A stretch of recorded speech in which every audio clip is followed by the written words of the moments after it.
Hi, fantasy readers. This is Karyne Norton, your fellow book binger, and you're listening to the Finding Fantasy Reads podcast, where you can test out a new fantasy story every other week to find your next favorite author. You'll want to stick around today if you like whimsical stories with bumbling new fairy godmothers. It's written by Jennifer Dyer, who we've featured before because I can't get enough of her fairy godmother stories. Jennifer writes books spanning from high-tech thrillers to swoony romantasy and space opera, plus some cozy fantasy on the side. You can always expect kissing, danger, and fierce heroines in her books. While she can't wield a lightsaber or run a 4-minute mile, she does have a background in martial arts and a love of found family, redemption, rescue dogs, and chocolate chip cookies. That one actually really made me laugh because I like to run a 13-minute mile, and I'm pretty sure most people walk faster than that. Stick around to the end or check out today's show notes to see where you can find more from Jennifer, as well as how to enter our giveaway. For now, please enjoy The Midnight Disappointment by Jennifer Dyer.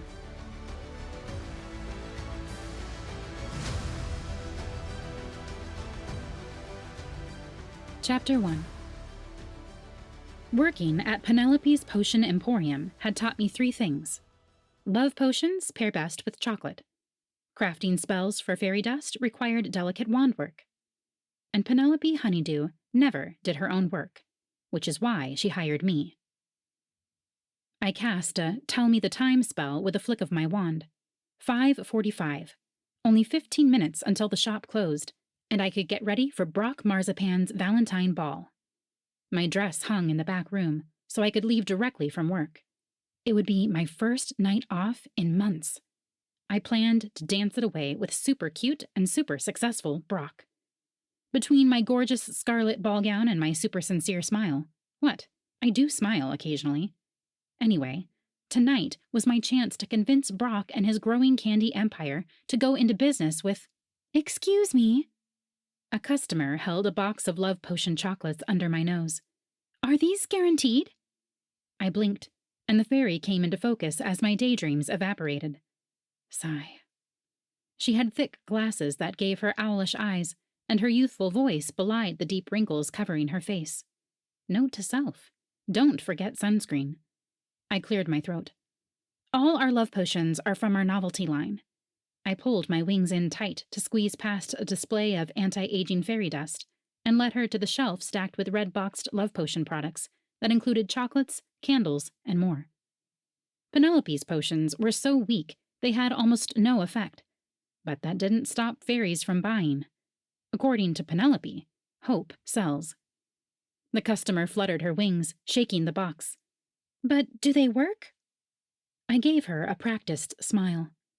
Penelope's potions, while potent, are not a guarantee.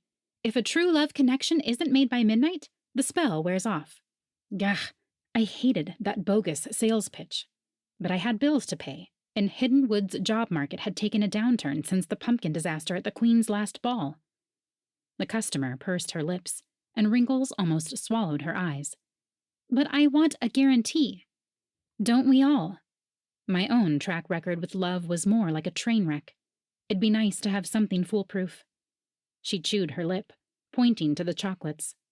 Fine, but I want boxes no one else has touched. I motioned to the wax seals on the boxes. No one. She flashed a conciliatory smile, revealing missing teeth. Be a dear and get me a dozen from the back, and put those pretty ribbons on them. I exhaled, flying past the checkout counter where Penelope had stacked a few custom orders wrapped in her signature red and gold paper. A pit formed in my stomach. Surely those weren't for me to deliver. I rushed through tying the ribbons, glancing at my dress hanging in the corner. Only 5 minutes, and I could change out of this potion-stained apron. The customer waited at the checkout counter, twirling her wand between her palms. Another smile lifted her wrinkles when she saw me. That's perfect. You're a dear. I wished her the best of luck and dusted the shelves, casting a dozen Tell Me the Time spells. Every night I planned to leave on time, and every night Penelope caught me just before closing. I cast a glance at Penelope's office door. Only 1 more minute without an extra assignment, and I'd be... Poppy! She spelled her door open. We have some deliveries. No and no. I can't tonight, remember? She emerged in a cloud of love potion-laden perfume, wearing a stunning black ball gown that sparkled like the night sky. Jeweled clips held her dark hair off her neck, and that dress plunged low in front. Yeah, she remembered why I wanted the night off. Brock had invited her, too, and Penelope had a different kind of deal in mind for him. She gestured to herself. I can't risk ruining this, and you're not dressed yet. But she turned down her scarlet lips into a pretend pout. Oh, Poppy, you know how much I love letting you work with me, and I'd hate to hire someone in your place. I get at least 10 applications a day. Which is how I found myself flapping through town like a mad fairy, once again doing Penelope's work. Letting me work with her, my wing. I checked the time again.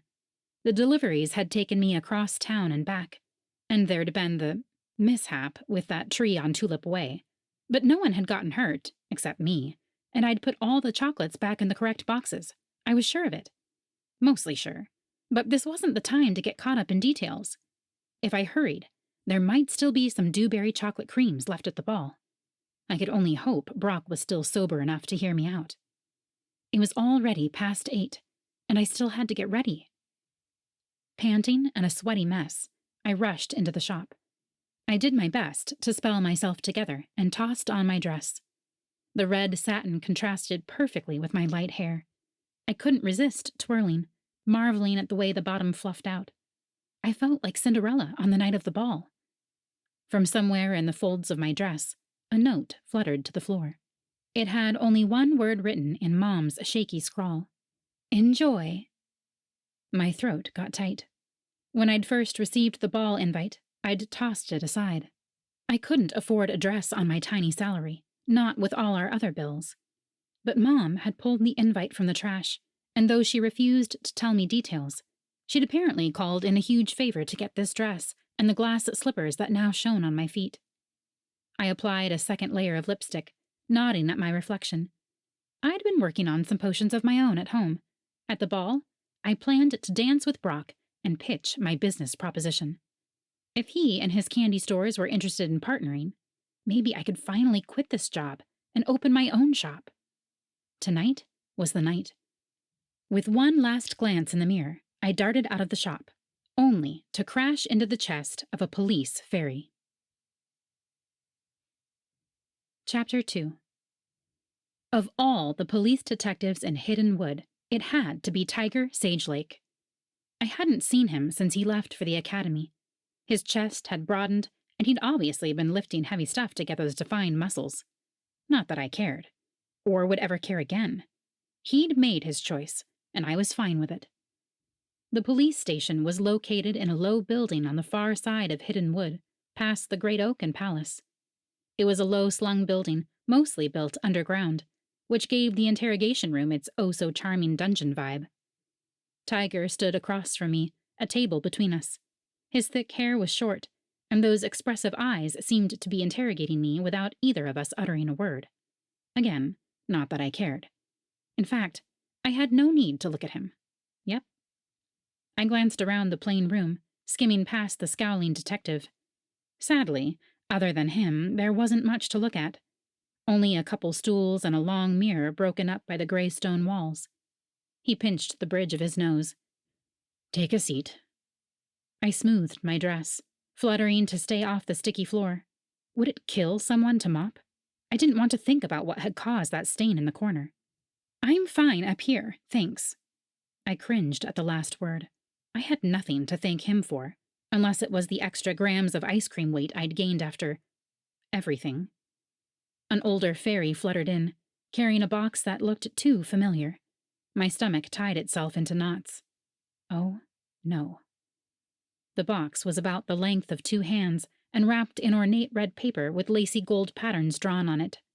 The same kind of paper that Penelope used to package custom orders at the shop, such as the ones I'd just delivered. I swallowed. Had I mixed up the orders? But a simple mistake shouldn't be a police issue. I'll handle this. The fairy's badge read Detective Ironflutter. Ever since the theft of the original fairy godmother's wand from the Cinderella exhibit at Hiddenwood Museum, Ironflutter had become a regular on Mirror News.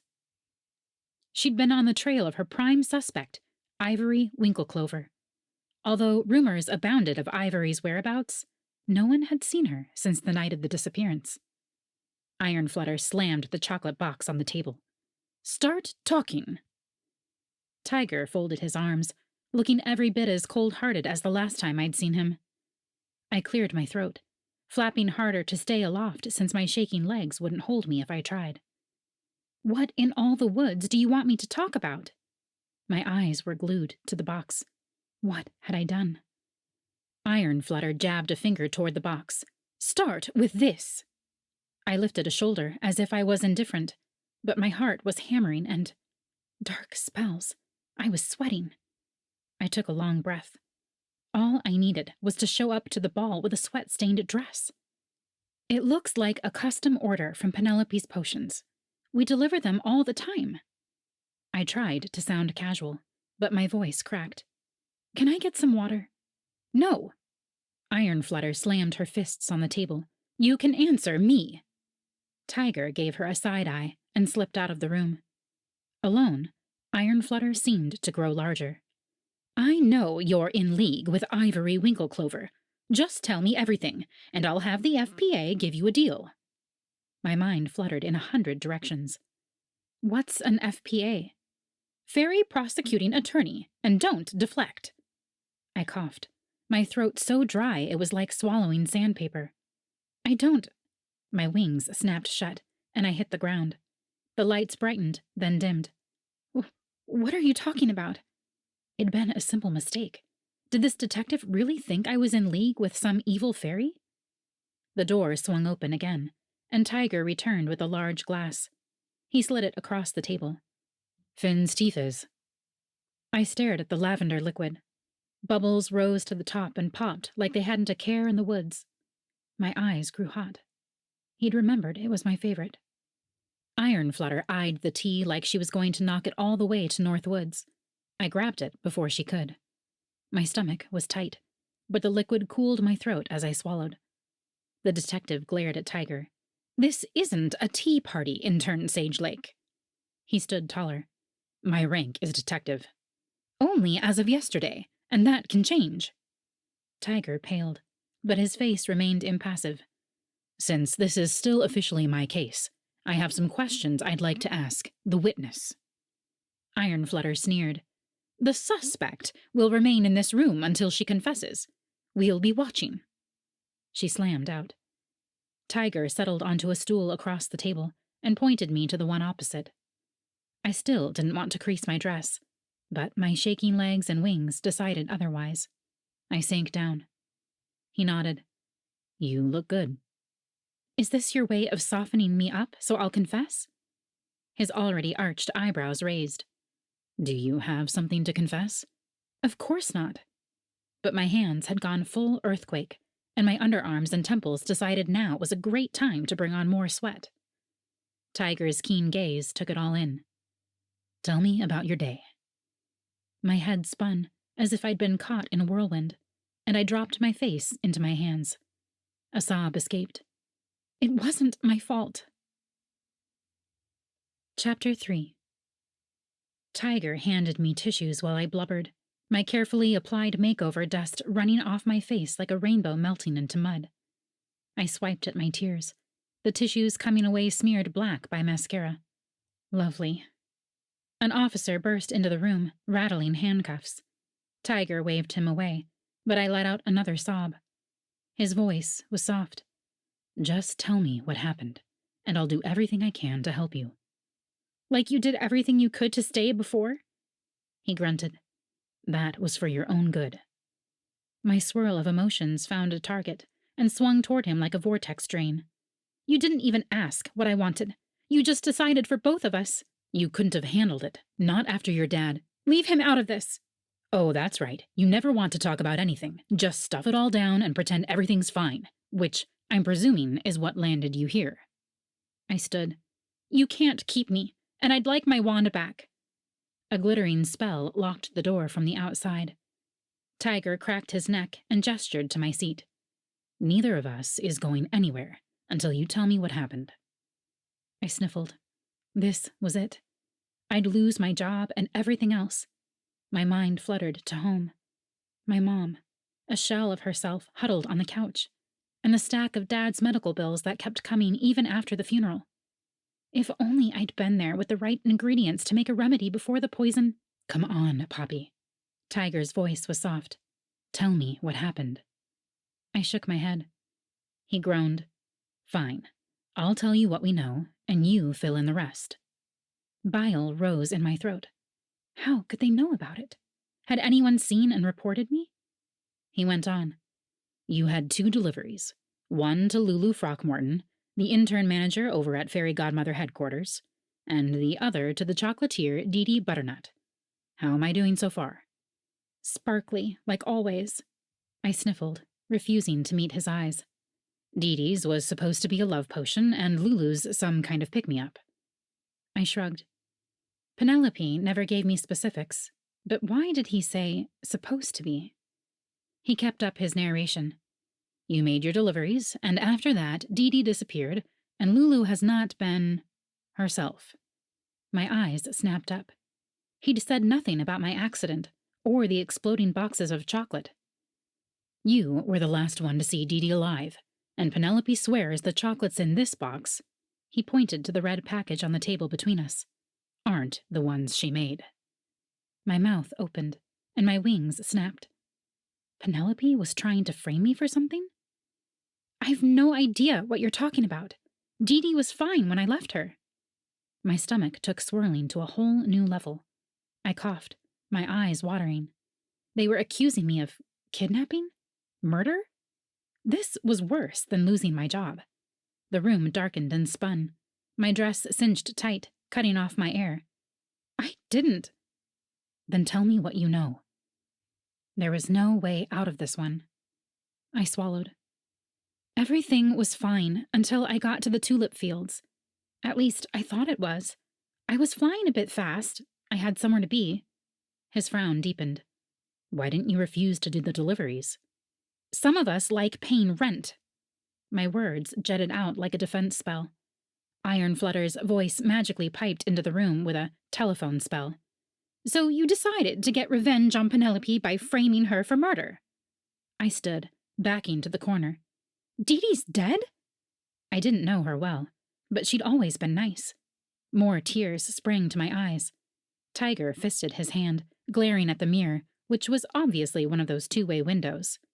There's no body, so no one has been accused of murder. Yet, Ironflutter's disembodied voice said. I exhaled, my shoulders falling. So Dee Dee's okay? Tiger raised his hands. She's still missing. He glared again at the mirror. We just need your help to piece together what might have happened. Okay. I gulped. I took that corner on Tulip Way too fast and crashed into the garden outside Mary Bell Wick's place. I sniffled. The 2 boxes exploded, chocolates going everywhere. I took a long pull on my drink. He motioned for me to continue. And? I lifted my hands. I froze them in the air to keep them off the ground. He leaned back. Those muscular arms crossed over his chest. It'd been a long time since I'd fallen into them. What would it be like? Nope, not going there. What happened next? I sorted the chocolates, then wrapped the boxes back up. My voice caught.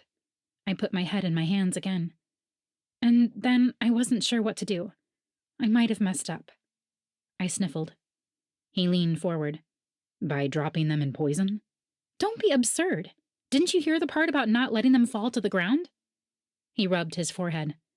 Then what was so bad? I sniffled. I mixed up the cards. Penelope is going to fire me for this, and we have all these... I cut off. Not going to tell him my woes. Was the other order poisoned? I lifted my hands. We don't sell anything poisonous. Our chocolates are only dangerous to one's waistline. I made the deliveries and returned, and that's when you arrested me. Detained you for questioning. Either way, you have no reason to detain me.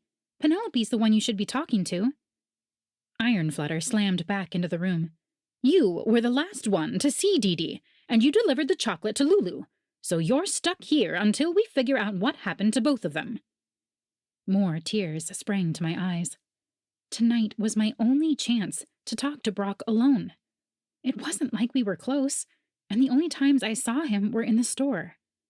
Perhaps if I cooperated with Tiger and Ironflutter, we could unravel the mess before the ball ended. Whatever it takes, I'll do it. Tiger raised a finger and motioned Ironflutter outside. In less than a minute, they returned. Ironflutter pointed at my nose. You and Detective Sagelake have until midnight to find what happened to Dee Dee and Lulu and reverse any spells. She glowered and motioned around her. If you don't, then get used to walls like these for the next 10 to 20. Chapter 4. If anyone needed some cheerful chocolates, it was that detective. Ironflutter had kept my wand, but at least I was out of that dungeon-like room. Tiger and I had retraced my steps from the potion shop to Dee Dee's house. Just as they'd said, there was no sign of her. At least, not in the flesh. Plenty of mirror images, though. In the last few months, Dee Dee's shop had taken off, becoming one of the most popular places in Hidden Wood, and apparently, Dee Dee had kept track of her rising fame. Everywhere we looked, she'd hung images of herself holding different confections, winking at the camera, and often showing off her signature almond-shaped birthmark on her shoulder. She'd told reporters the mark was an exact replica of a cocoa pod and was a result of fate giving her the chocolate touch. Tiger showed me pictures of where they'd found the box from our store. Doesn't it seem odd to send a chocolatier chocolates? That was a mouthful, but yes, especially since Dee Dee was our supplier. I sniffed. Although Dee Dee was about to raise her prices. Tiger glanced my way. Giving Penelope motive to harm her? It's possible, but Penelope was convinced it wouldn't be a problem soon. His eyes narrowed. Why's that? I waved him off. Nothing sinister. Penelope was certain Brock Marzipan would ask her to marry him any day now. She's delusional, of course. That guy's an alley cat. The Sugar Shack guy? He slid his eyes over my ball gown. He's holding a party tonight.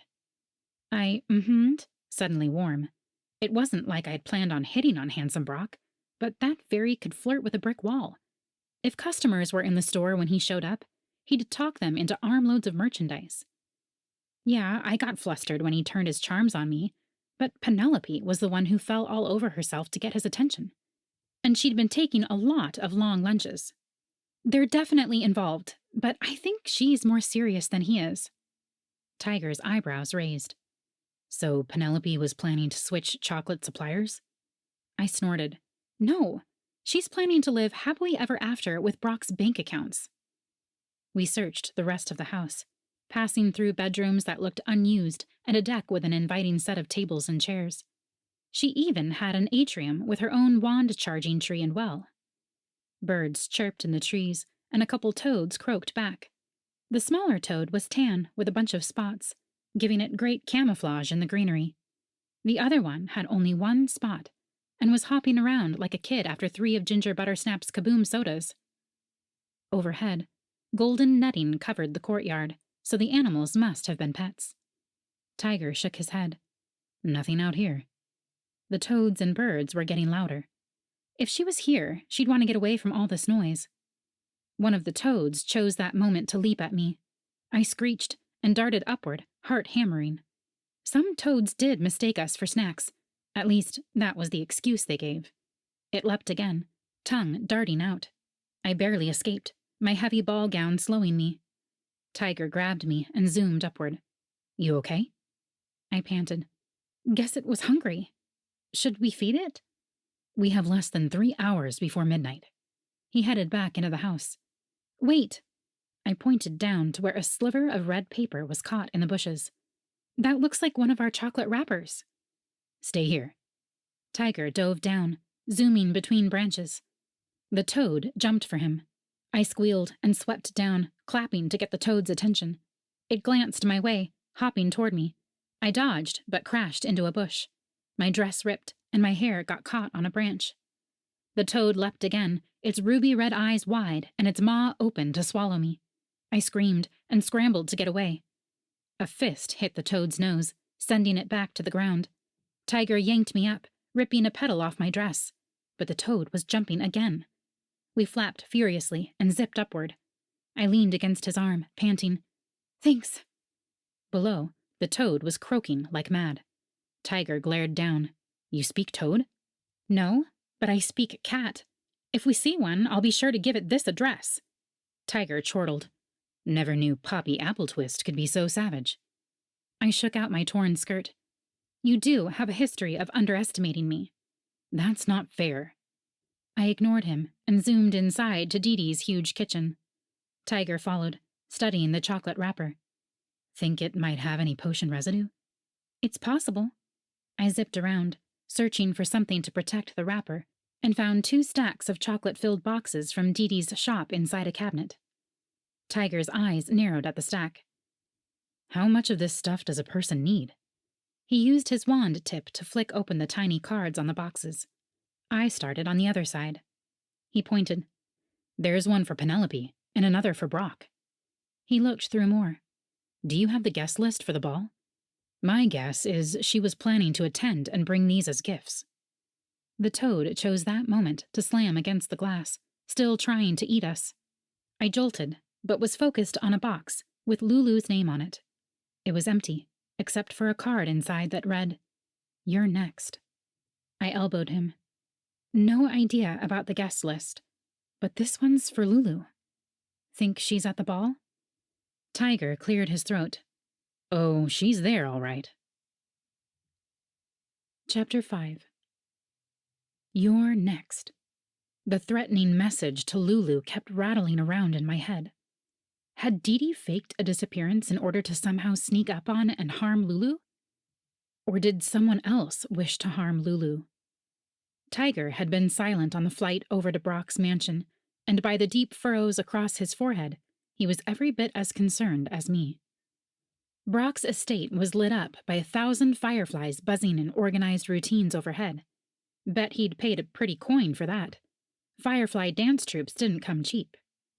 Music spilled over the hedges, and splashes sounded from his swimming pond. Fancy-dressed fairies flitted in and out of the golden gates. One glanced my way, doing a double-take. I hesitated, remembering my crying spell that caused the makeup avalanche, not to mention the wrestling match I'd lost with that bush when escaping the murderous toad. "I can't go in there like this." Tiger motioned to my dress. "Why not? There's only a few smudges. And that missing part. But you're so pretty, no one will notice." We both paused. He cleared his throat. "I mean, you look fine." "I'm a total mess." He'd called me pretty. My wings fluffed outward, but that was ridiculous. Who cared what he thought? Not me, nope. "Do you have a pocket mirror?" Perhaps I could wipe off the worst of the smudges. He snorted. "Yeah, I keep it with my lipstick." He cast a tell me the time spell. "It's 10:30. We don't have long." I groaned. "Tiger, tell me honestly if my makeup is smeared." He swallowed. "Not much." "Thank you, detective understatement. Know any makeover spells?" "Yes, I learned a ton of those at the academy." "Let me borrow your wand." He shook his head. "I can't. Ironflutter was very clear about that being part of your release agreement." "You really think I'm a flight risk?" He pursed his lips. "No, but rules are rules, and Ironflutter will arrest you if she finds you even holding my wand." I groaned. It wasn't like I could teach him a makeup spell on the go, and I wouldn't want his first try to be on me. Plus, poor Lulu might be in danger. "Fine, let's go." He waved me forward. "You look great." "Have you always been this good of a liar?" The ball was every bit as spectacular as I'd imagined.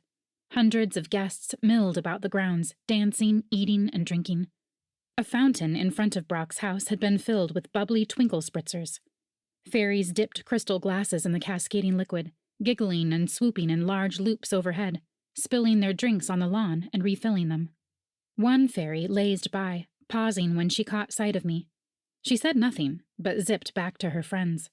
A second later, they had turned our way and were pointing and laughing. I hissed to Tiger. You said I looked fine. He motioned me forward. We've got to find Lulu if Brock hasn't had her arrested. I thought she was the one in danger, so why would he do that? You'll see. That's when the singing started. Maybe singing wasn't the right word. Caterwauling? Warbling? Assaulting hearing with a deadly weapon? We zipped around the side of the house. Guests on a large patio all stared in horror in the direction of a gazebo set up for karaoke. Water fairies covered their ears and dove into a nearby pond, desperate to get away from the noise.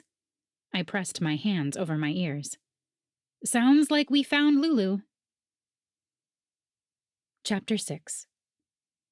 Most of the fairies in Hidden Wood knew or knew of Lulu Throckmorton.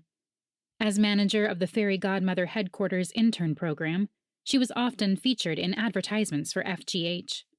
She'd also just announced she would be supervising the upcoming Fairy Godmother Trials competition. With her curling brown hair and button nose, she'd always been beautiful, but bright red cheeks, along with a scarlet polka-dotted ball gown, had lent her the appearance of an overripe strawberry. Not that I was one to talk about appearances. She didn't seem worried about her outfit, though. She was holding her wand like one of those human microphones and belting out a song, every note magically amplified with a cast me spell. The words to Fitzy Dittenby's Happily Ever After Begins With You took on a whole new meaning coming from Lulu's bright red lips. She pointed, singing, "We were meant to be, you and me, you and me." At the vibrato blasting from Lulu's lungs, Tiger and I cowered and covered our ears. And we weren't the only ones. She had some major pipes. Too bad they were rustier than an ancient garden gate. Still, I followed the direction of her point. Brock Marzipan was ducking behind a bush. Lulu flapped into the air, singing, "You can't hide from love." Brock took off running, and Lulu sent a sparkling spell in his direction. A silver lasso snared him, dragging him back. He kicked and hollered. My boss, Penelope, burst out of the main house in a flutter of black satin and wings. "I'll save you, Bunny Bear." She grabbed the lasso, tugging to free a wide-eyed Brock. Lulu hit an ear-piercing high note and conjured another rope. With a cackle, she snared my boss around the waist and tossed her into the pond. Penelope came up sputtering and shrieking. That's when she spotted me. "You did this! You're fired!" Chapter 7. Ball guests pointed, gasped, and laughed at Lulu chasing Brock around the pond. The usually dignified fairy godmother yelled that he didn't have to be afraid of his feelings in between hiccups. Any other day, I might have been laughing along with the others, but my head swam. Fired. By the Fae, I couldn't lose my job. We had overdue bills piled so high I could build a wall with them. It'd been all I could do to keep the house, but we were weeks away from the bank repossessing it. Tiger put an arm around my shoulder. "You okay?" I shook my head, and tears burned in my eyes. I've worked so hard, slaved away with no complaints each and every stinking time she gave me extra work or took credit for my ideas. I did everything possible, including improving her inventory system and store organization. I made deliveries on my non-existent days off, and that toad of a fairy has the nerve to fire me? Toad? That's an interesting choice in words. I brushed his hand off my shoulder. Will you stop being a detective for 2 whole minutes and just listen? He tucked his chin. I'm sorry. I'm here. Listening. I gave him a double take, bracing for a snarky reply, but he waited. I sniffled again. It's just... Penelope's so inconsiderate. He nodded. I didn't mean to imply anything, but if you talk to Ironflutter again, don't say anything that might make her think you want revenge on Penelope. She will conclude that you spelled the orders to frame your boss. Former boss. And what is Ironflutter's problem anyhow? Does she hate everyone? Or is it just me? She's been amped up since the wand got stolen. It's nothing personal. I caught a whiff of hot chocolate and hazelnut tarts from the buffet, and my stomach growled. As soon as we help Lulu, maybe we can grab... Tiger tackled me out of the way as love-struck Lulu and panicked Brock raced by. We tumbled and wound up in a heap in the grass. I pushed up on my elbows, suddenly face to face with him. Time slowed, and Lulu's warbling faded. It was just me and Tiger. He slid a hand up my arm and whispered, "Poppy." I hadn't realized I'd been cold until his warm arm wrapped around me. I stretched upward. Lulu screeched for her bitty baby Brock to come back, and both of us jolted, coming out of whatever ridiculous spell had enchanted us. I scrambled out from under him. He blinked and stared at the pair flitting back and forth above us. "You think she got the love potion chocolates? Penelope's not talented enough to make a love potion like that." "Are you?" I lifted a shoulder and thought of the potion I'd brewed at home last week. I'd tried asking Mom's expert potion-making opinion, but she'd refused to leave the couch. It was my best batch yet, just needed to be individualized and tested on some willing subjects. "Well, sure, but I'd be careful about portion sizes. Love potion should enhance the feelings that are already there, not hijack a person's mind." "What's wrong with Penelope's potion?" "She doesn't pay attention to the little things, and hers is one size fits all. Improving her love potion would be a simple matter of a bit more cayenne pepper, lowering the granulated sugar, and reading a romance novel over the cauldron." "You read romance novels to your potions?" "Not all of them." I gave him a side eye. Who tutored whom in potions back in school? And who got the highest score in the history of the potion exit exam? He held up his hands. "I didn't mean to offend, but you have to admit, it sounds ridiculous." I couldn't hide my laugh. "I suppose it does, but it's not just the literature. Penelope never focuses on the ties." He froze and gave me a sideways glance. "I'm not going to ask." I shoved his arm. "Not like tying someone with a rope. I mean the things that would tie a particular couple together. For a love potion to work, it must be individualized, not mass-produced." Tiger tipped his head back to watch Lulu's progress. "That is one determined fairy. You said they were special orders. Think there's something Penelope isn't telling you?" I swallowed, mind on my secret stash of potion. If Penelope had used something like that in the wrong amount, this could be the result. But it was hidden at my house. "It's possible." Lulu dipped lower, then gained altitude, up and down like a hiccup. I thought back to the note in that box for Lulu. "You're next." What did it mean? "Tiger, we need to help her." That was when Detective Ironflutter showed up and gasped, "Lulu's been poisoned." Chapter 8. We raced forward as Lulu took a nosedive toward the dessert buffet. Tiger cast an easy-does-it spell, but she still plowed into a 6-tiered chocolate cake. Frosting and pastry splatted all over my dress. All over Tiger, too. We grabbed Lulu's underarms and hefted her up. Ironflutter cast the emergency summons spell, and we settled Lulu on the ground. I leaned in and sniffed. Ironflutter blocked me. "What do you think you're doing? Trying to remove the evidence?" "With what wand?" She sneered.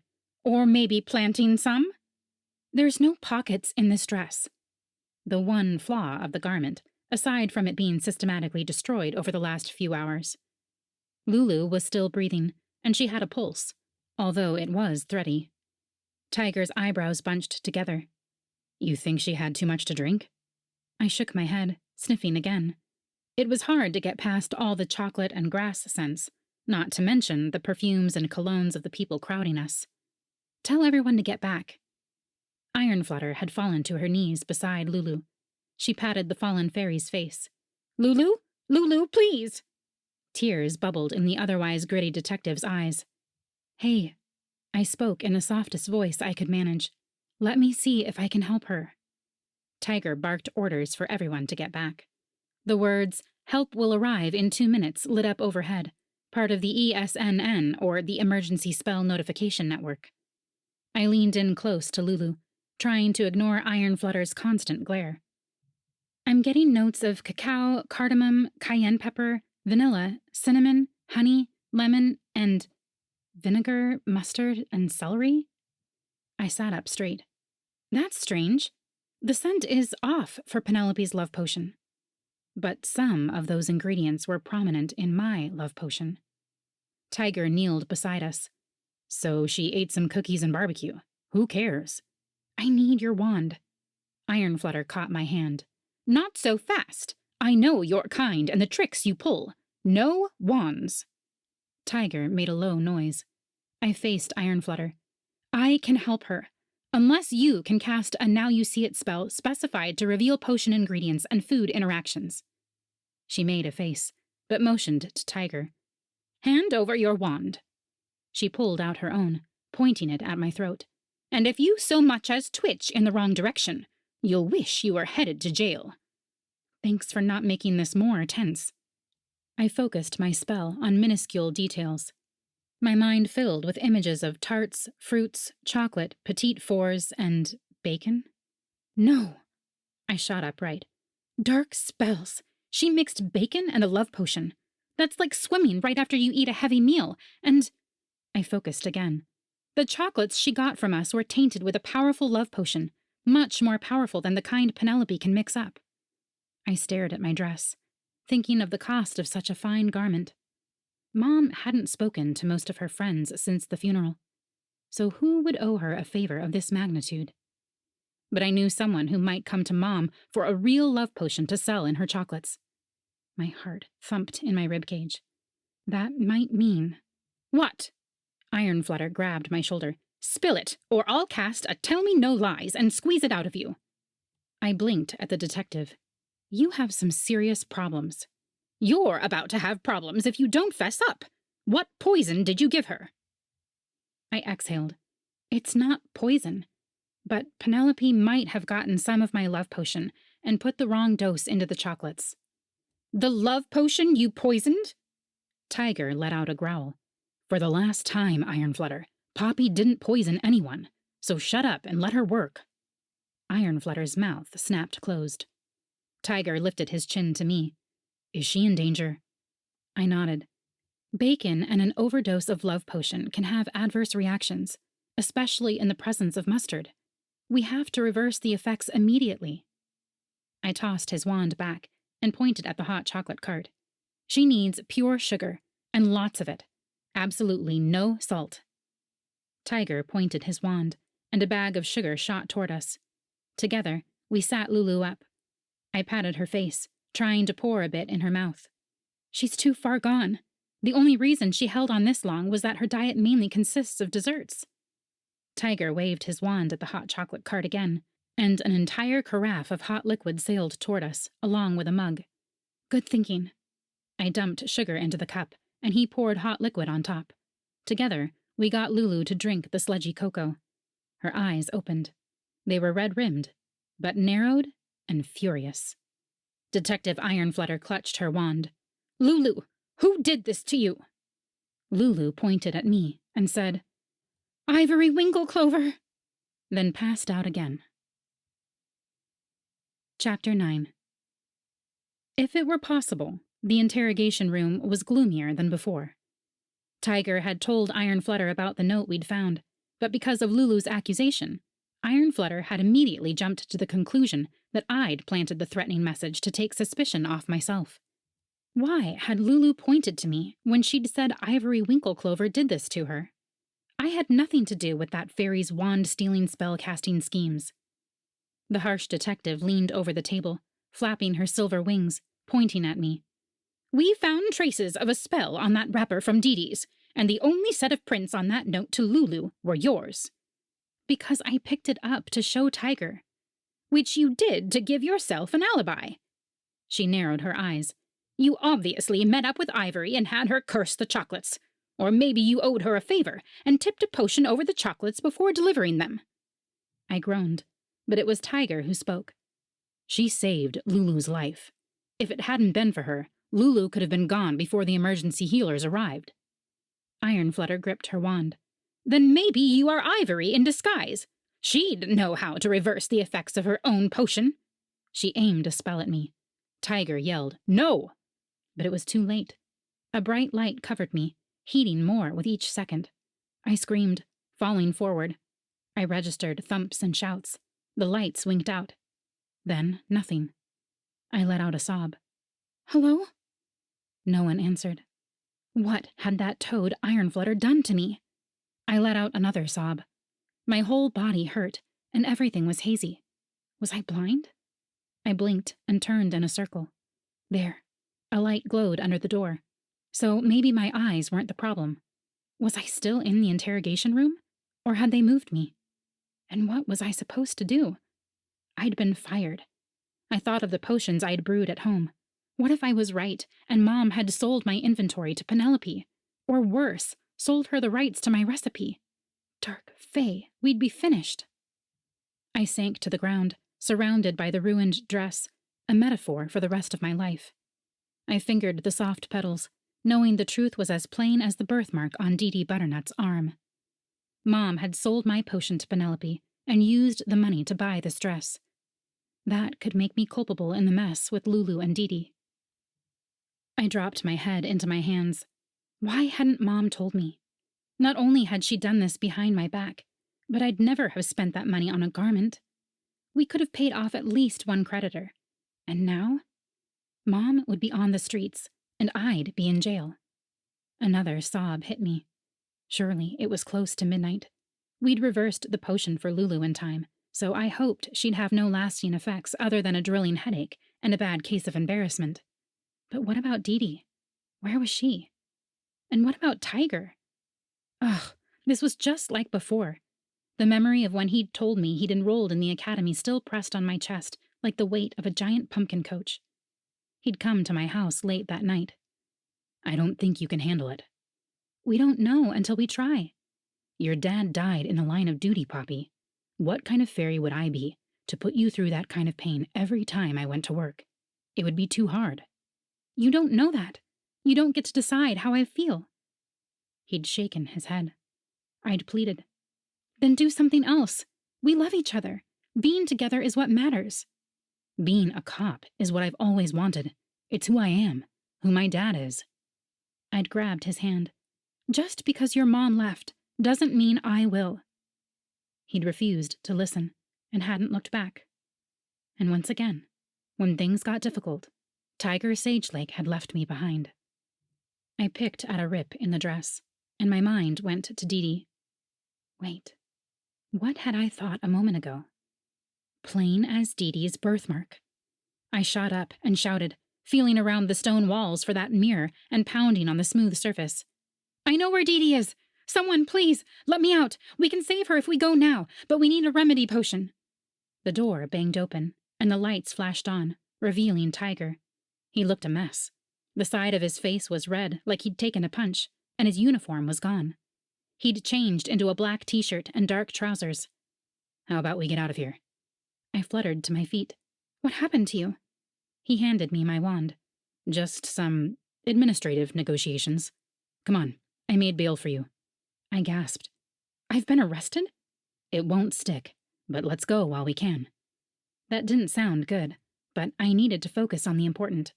I think we can save Dee Dee, but I need to make a stop first. He waved his hand. Lead the way.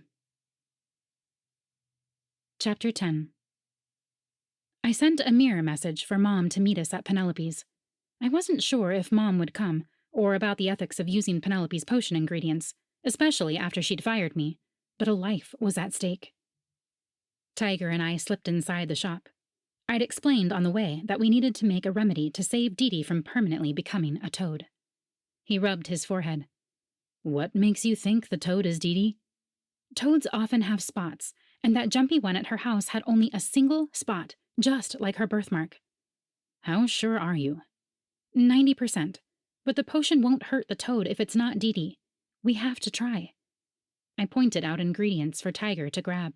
He handed me several vials. I thought we had until midnight on the third day to reverse transformation spells. That's for a specific type of transformation curse. Potion is different. His eyes flitted to the clock. 11:30. Are we going to get there in time? Of course. There was no way, but I kept that to myself and prayed for a miracle. We dropped ingredients like baking soda, sugar, cocoa, and coconut cream into the cauldron. My heart hammered while I stirred. Not going to make it. Not going to... Someone banged on the door. Numbness flashed through my chest. Was it Ironflutter coming to arrest me again? Tiger rushed to the door. I stared at the potion. It wasn't cooking fast enough, but if I turned it higher, it would burn. Maybe if I sent Tiger to Dee Dee's to bring her back? No, we didn't have time for that either, especially if the toad really was trying to eat us. Tiger zoomed back in with, "Mom!" She'd pulled her hair back and wore an old dress, one of Dad's favorites. As if this was a normal day, she fluttered to my side, grabbing an apron. With a quick sniff of the cauldron, she pointed out ingredients and had the two of us dashing back and forth. The clock read 11:45. My heart was hammering in my throat. "Mom, it has to simmer for 10 more minutes." She smirked and pulled out a tiny vial. "This will speed it up." She screwed off the stopper. Tiger and I shot backward, coughing. I held a rag over my face to cut the fumes. "What is that?" "Distilled zombie peppers. It'll strip the varnish off even the worst rust, but it can speed up a potion perfectly. Too much and the building will explode." Tiger swallowed. "Then let me do it. You two get to safety." Mom shook her head. "You'd get it wrong. It has to be me." There wasn't time to argue. Tiger grabbed my hand, pulling me toward the exit. "We'll just wait out here." Outside, he pressed me against a wall and hovered in front of me, both of us bracing for the worst. "Stop playing around, kids." Mom fluttered up behind us, handing me a corked vial. "We have a toad to save." Tiger and I took off for Dee Dee's. No time to spare. Chapter 11. The palace tower's clock struck the first ring of midnight when we reached Dee Dee's gate. The second when we reached her locked doors. The third when we flew around looking for an entrance. The fourth and fifth while we tried to pull open the netting over her atrium. I yelled, "We're not going to make it!" Tiger flew around the rear side. The sixth chime of the clock. He grabbed a deck chair and lobbed it through a window. An alarm went off, and spell writing appeared over our heads. "The police have been summoned." The seventh strike. Tiger kicked out the jagged piece of glass and motioned for me to follow him. We zipped into the atrium. Chime number 8. I flew in circles. "Dee Dee, we're here to save you! Where are you?" The 9th chime. Tiger found a light switch and pointed to the ground. "Over here." I dashed closer, but the frog was covered in spots. "That's not her." We kept searching. Chime 10. Chime 11. A pitiful "blurp" sounded. We dove lower. Toad Dee Dee had gotten caught in the well. I motioned for her to jump and doused her in potion just as the last chime sounded. The other toad leapt for us, ready for a snack. Tiger yanked me upward, panting. He held me tight, fluttering higher. "Think we got here in time?" "I don't know." Lights flashed inside the house. Ironflutter slammed open the atrium door. "You're both under arrest." Tiger pulled me behind him. "For what? Saving Dee Dee?" Ironflutter let out a bark of a laugh. "Breaking and entering. Burglary, theft, poisoning. I could go on." Penelope fluttered up behind her. "Yes, arrest them both." I huffed, leaning around Tiger, who was still shielding me. "That's rich, coming from you. You're the one who switched the love potions and made Lulu sick." She scoffed. "It's that cow's fault. She ate the entire box." "Even an entire box of your love potion wouldn't cause that reaction. Where do you get the real potion?" "Who's the one that's been brewing potion behind my back? I'm going to sue you for copyright infringement." "Copyright? Ha!" My wings snapped shut. "It's my own recipe, because trust me, yours generates as much feeling as a cup of tepid tea." Penelope gestured toward me so hard, half her hair came loose. "You can add defamation to your list of legal troubles." I pointed back. "You can add overdosing to the list of yours. Those chocolates you gave Lulu contained over 3 times the recommended dose." She made an noise. "Your incompetence messed everything up. Dee Dee was supposed to get the love potion, wherever that toad is." "That toad is right here, Penelope Honeydew." Dee Dee emerged from the well, soaking wet and red-faced. She advanced on Penelope. "We are through. I will never distribute chocolates under you again. You... "Toad?" Tiger said. Dee Dee, Penelope, and I whirled on him. He held up his hands. "Too soon?" Dee Dee rounded back on Penelope. But Penelope flapped higher and pointed at Didi.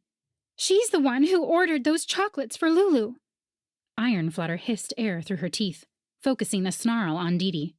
"You did that to my cousin?" Ah, that explained her wrath. Didi fluttered backward. "Did what?" I said, "Lulu got the love potion gone wrong, while you got a toad transformation one." Didi scoffed, rounding on Penelope. "You're an idiot. I ordered cheerful chocolates for Lulu." My forehead wrinkled. "But what about your note to Lulu? You're next." Didi made a low noise. "Like that's anyone's business." Ironflutter crossed her arms. "It's my business if you don't want to be arrested." Didi rubbed her temples. "If you must know, I'd recently received a proposal and was encouraging Lulu that she'd be next." Ironflutter pursed her lips, eyeing the lot of us. "Then who ordered the toad potion?" Penelope gestured to me. "Ask Miss Potion Master over there. As she said, my recipes don't work, and I don't even carry transformation spells." I gasped. This was like one of those spinning carnival rides that kept coming around to the same point. "I didn't put anything in anyone's chocolates, and if I had, the spell would have reversed at midnight, so I wouldn't have been in a rush to get here." A whistle had my ears ringing worse than Lulu's singing. Ironflutter shouted, "You're all under arrest!" Chapter 12. There weren't enough chairs in the interrogation room. Didi and Penelope sat on the ends, while Tiger, Mom, and I filled in the middle. Ironflutter stood opposite us, rubbing her temples. "You're still not making sense." I cleared my throat. "It's simple. Brock Marzipan ordered a love potion for Didi from Penelope's potions." "Why?" asked Ironflutter. Penelope groaned.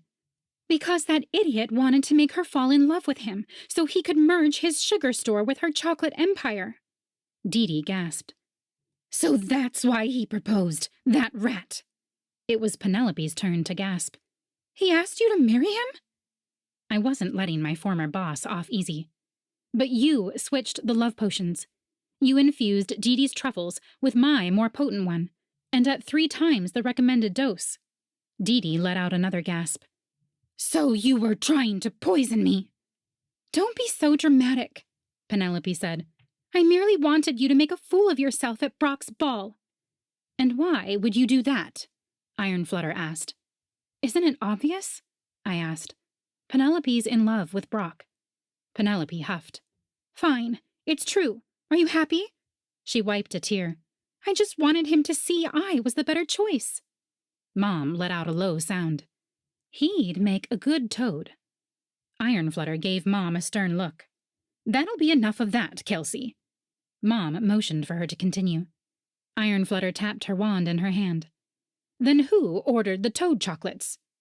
Didi said, "I ordered cheerful chocolates for Lulu because she has been so upset over the missing wand fiasco. And the other thing I mentioned. She's one of my best customers. Why would I poison her?" Everyone looked at Penelope. She raised her hands. "You think I'm dumb enough to anger one of the godmothers? I'd prefer not to be given a tail or turned into a toad," Didi said with narrowed eyes. Penelope raised her hands. "I swear I had nothing to do with that." Everyone looked at me. I lifted my hands, too. "I had an accident and mixed up the tags on the boxes, but I didn't spell the orders." Ironflutter slammed her wand onto the table. "Then who am I arresting?" Lulu strode in. "I told you it was Ivory Winkle Clover." Ironflutter pointed her wand at me. "Her?" Tiger dove in front of me. "You're not spelling Poppy again." I gasped, a memory stirring. "The customer." Everyone glanced my way. Penelope said, "What now?" I motioned to her. "The one at the end of the day. She kept asking me about guarantees and freshness and made me get boxes from the back of the store." Penelope lifted her shoulder. "So, that's called customer service. Not that you'd know." Tiger took my hand. "Poppy was the best employee you'll ever have, and you didn't deserve her." I stared at our joined hands. Wow. But that could wait. "Did you keep an eye on the deliveries on the counter?" She huffed. That was your job. While I was in the back? I groaned. She could have spelled the orders while I was occupied. Dee was wringing her hands as if all this arguing was making her sick. Penelope pointed. This incompetence is why I fired you. Ironflutter glared her way. That's rather unreasonable. You can't possibly expect someone to be in two places at once. Dee jumped to her feet, knocking her stool over. She said, "Oh no," and fainted. Chapter 13. Much to Ironflutter's disappointment, she had to let all of us go. 3 days later, someone knocked on my front door. I set aside a stack of Dee dewberry chocolate cream boxes and yelled to Mom, "I'll get it." I found Tiger leaning against the doorway, holding a bouquet of flowers. I glanced behind him. Expecting another guy with flowers? Oh, no, sorry. Delivery fairy. I motioned him inside and took the flowers. They're lovely. What's the occasion? An apology, for starters. He lifted his chin to the stacks of boxes. So, you're all set up? Yeah. Dee offered to let me distribute her chocolates with my potions, provided I don't overdose anyone. Tiger chuckled. Always a good call. Mom bustled out of the kitchen, propping goggles onto her head. And we're starting a new line of potions. Tiger raised his eyebrows. You planning to turn more people into toads? Mom waved that off, although I had a few ideas along those lines. She held up a small vial, the most alive I'd seen her since Dad died. Remedies. He looked thoughtful. I wonder if the fairies in the intelligent division could use something like this for their spies. A grin brightened Mom's face. I'll give them a call. She hustled back to the kitchen. Although Tiger had been to our house hundreds of times in the past, he seemed too big for the space now. I motioned him in further. We'd been so busy in the last 3 days that we'd hardly talked. How's Dee? She's recovered, but has hired 2 bodyguards and refuses to leave home. I finished wrapping another shipment. What has her so scared? Tiger helped me stack boxes next to the door. Lulu and Ironflutter believe Dee made a deal with Ivory. Her chocolate business boomed not long after the Wand of Power was stolen. There was most likely a quid pro quo with the deal, which Dee might not have liked. This incident has all the markings of Ivory sending a message to Dee. According to Lulu and Ironflutter, Ivory put the toad spell on Lulu's cheerful chocolates to either frame Dee or Penelope for the crime. Why Penelope? Do you think she made a deal with Ivory as well? Ironflutter found out Penelope's rent had been raised, and the shop was in trouble. That old detective will keep digging until she sniffs out all the evidence in this case. I don't doubt that. He inspected a love potion box. Would these work on you? Perhaps, if the conditions were right. He fluttered closer. What conditions would that be? I caught a hint of his cologne, sweet almond and musky citrus.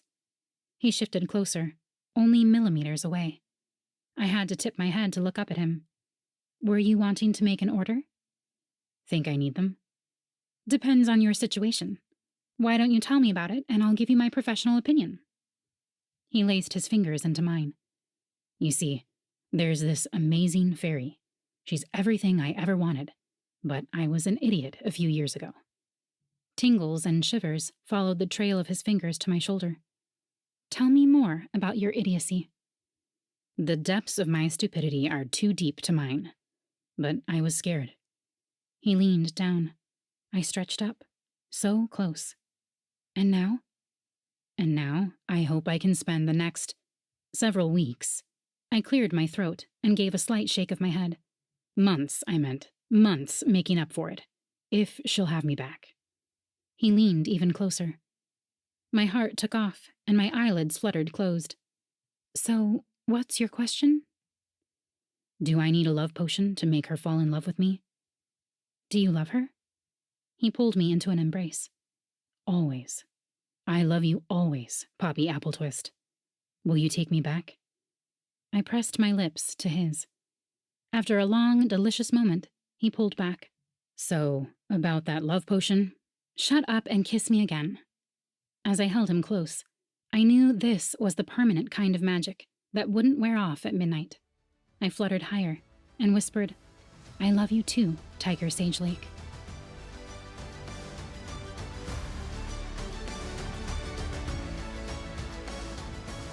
I hope you enjoyed listening to The Midnight Disappointment by Jennifer Dyer, narrated by Karyne Norton.